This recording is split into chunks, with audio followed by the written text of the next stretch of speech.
What is going on, YouTube? Welcome back to the channel, man. I got another fire video for you guys, man. And you already know when we're reviewing the SCP Foundation and another one of the wild things that are in the files of Dr. Bob. So on my dashboard today, I got SCP-1363, the Whispering Flesh. I don't know what it's talking about. Already, I don't know what it's talking about, man. Like, you know what, but let's just jump right into it. I don't really. Forming coherent words and sentences, apparently communicated by two distinct entities within the virus itself. Named SCP-1363-1-A and SCP-1363-1-B, these entities engage in conversation, seemingly possessing awareness and knowledge from the mid-20th century, specifically around nuclear physics, a vestige of their origins at the Los Alamos National Laboratory. Their amicable demeanor belies the virus's lethal potential, leading to severe systemic effects and, in some cases, death. This is why containment is critical. SCP-1363 not only infects bodies, but weaves itself into the fabric of histories, leaving despair in its wake. Understanding SCP-1363 is not just a matter of science, it's a race against history itself. In 1946, a small town draped in the gentle hues of morning, as a young girl with lively eyes and a skip in her step made her way to school. The path wound through quiet country roads, lined with the remnants of autumn's touch. As the young girl approached a narrow bend, she noticed a man ahead, staggering and mumbling to himself.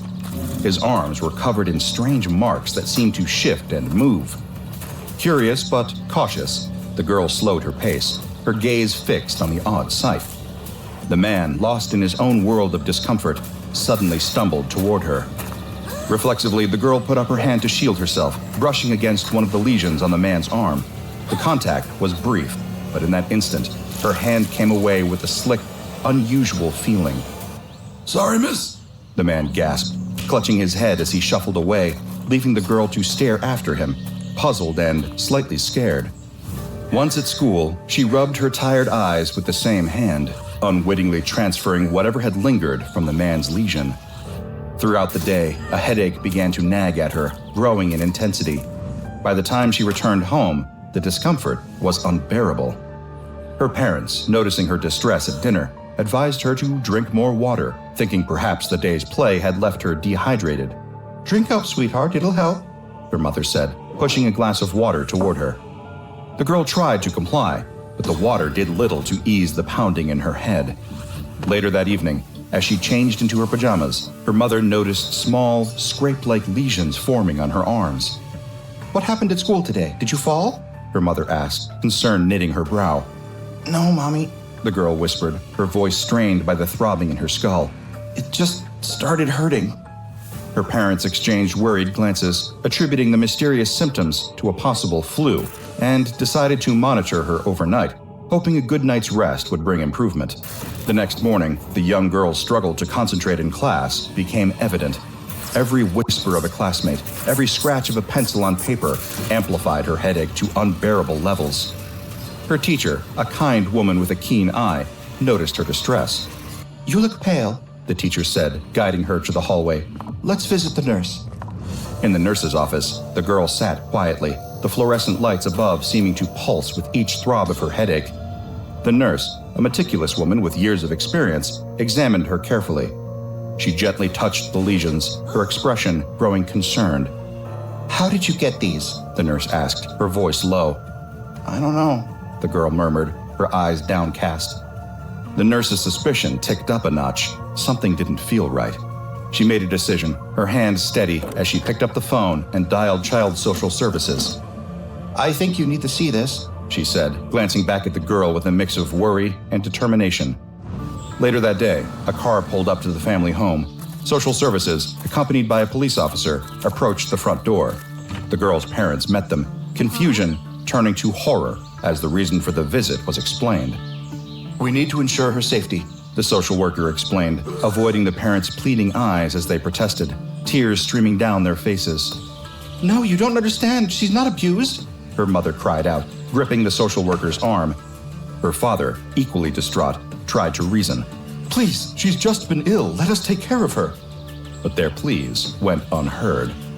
The girl, wrapped in a coat too big for her, looked back at her parents from the back seat of a social service vehicle, her face streaked with tears, her small voice lost in the cold wind. At the foster home, the girl found herself among strangers. Her symptoms, now evolving into whispered conversations from the lesions, went unnoticed by her overwhelmed foster parents. They overheard her murmuring responses to unseen voices and assumed she had conjured an imaginary friend to cope with her upheaval. Who are you talking to? She has parents. Why are they taking her from her parents? Like out of the blue and jail, just take her from her parents, bro. Without proof, that they're whipping her or anything. Like you just walk up and just, hey, man, the socials, whatever. It's like, hey, bro. You, dear? One foster parent asked, peering into her room late one night. My arm, the little girl replied, staring at the shifting words on her arms, her voice a whisper of fear and fascination. The other foster children glanced at her with curiosity, but none understood the gravity of her conversations with the lesions, mistaking them for the whims of a troubled mind. One afternoon, an older foster child watched the girl whispering to her arms. His curiosity piqued, he approached her. What are you playing? He asked, eyeing the strange patterns on her skin. It's not a game, she murmured, but he was too fascinated to heed her tone. Can I try? He insisted, reaching out to touch the lesions before she could stop him. His fingers traced the words, and see her hand is moving alphabets, dude. Like alphabets are moving on her hand, bro. Your first thought is to touch them, like to. He laughed. Cool. Survival instincts of a cow, bruh. And like cow baby. Survival instincts of a paper. It's like magic. But the laughter soon faded. Within days, the boy started complaining of headaches and a weird taste in his mouth. Not long after, similar lesions appeared on his skin, whispering secrets only he could hear. Meanwhile, the school nurse, who had been feeling increasingly unwell, noticed similar symptoms in herself. Remembering the girl and the lesions, she grew alarmed. With shaking hands, she dialed the CDC, her voice urgent as she described the symptoms and her fears. Something's very wrong, she explained. It's like the disease is spreading through words.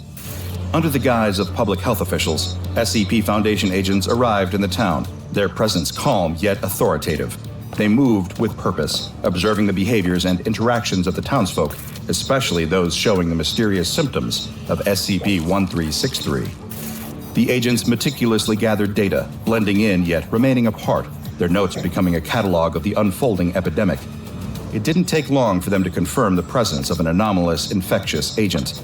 The designation SCP-1363 was quickly applied, and the real work began.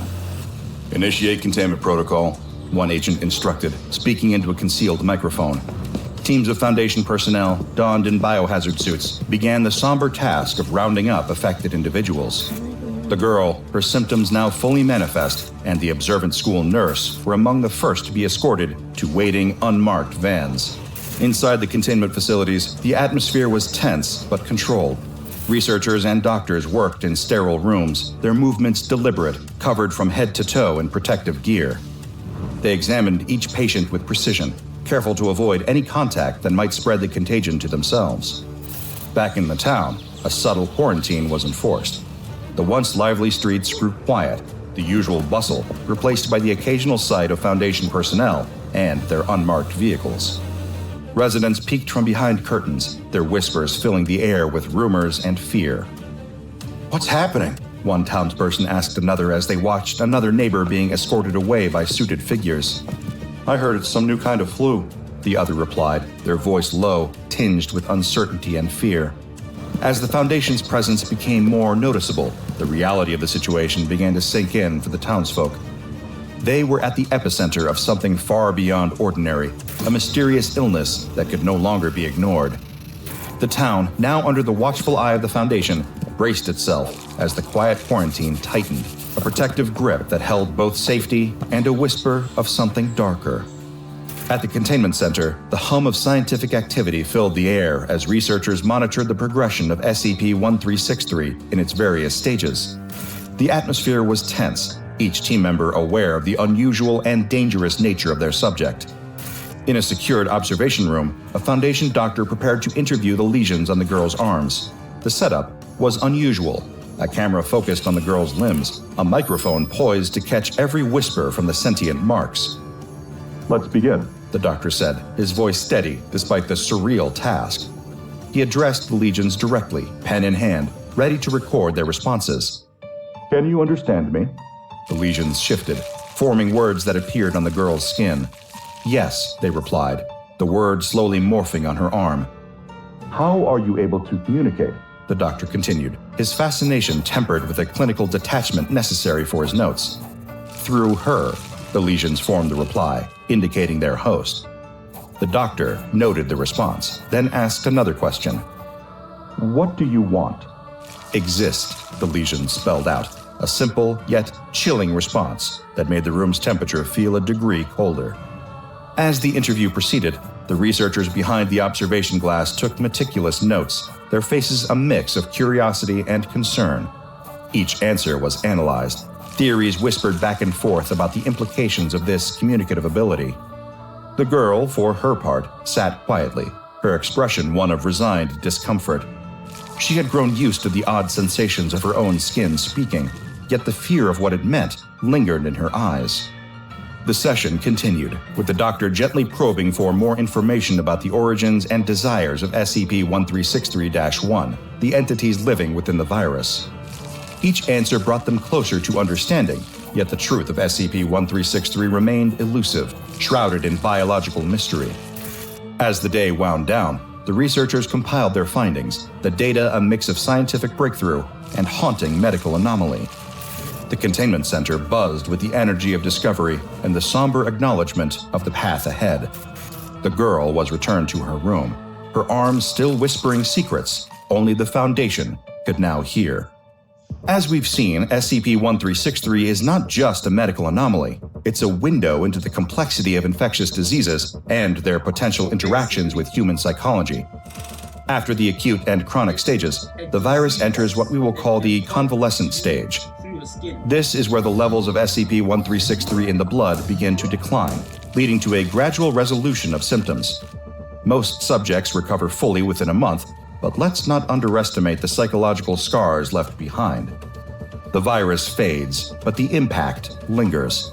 Survivors often report episodes of anxiety, nightmares, and in some cases, continued hallucinations. It's a stark reminder of the virus's potency.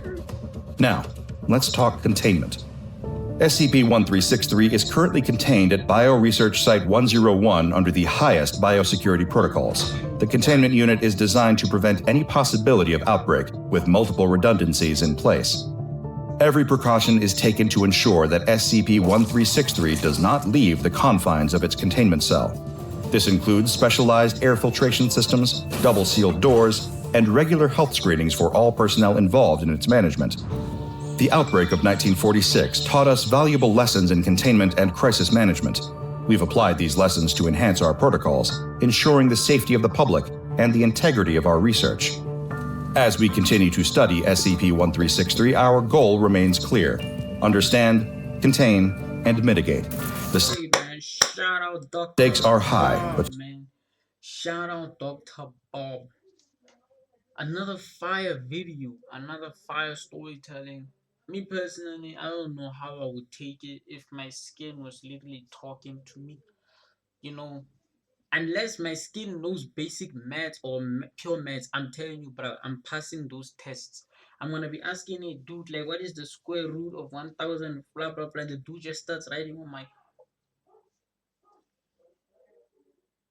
It's easy cheating, bro. Like I don't know, but anyway, Joe. Like shout out Dr. Bob, shout out Dr. Bob and the SCP Foundation. You you bagged another SCP to be continued until the next episode. Peace.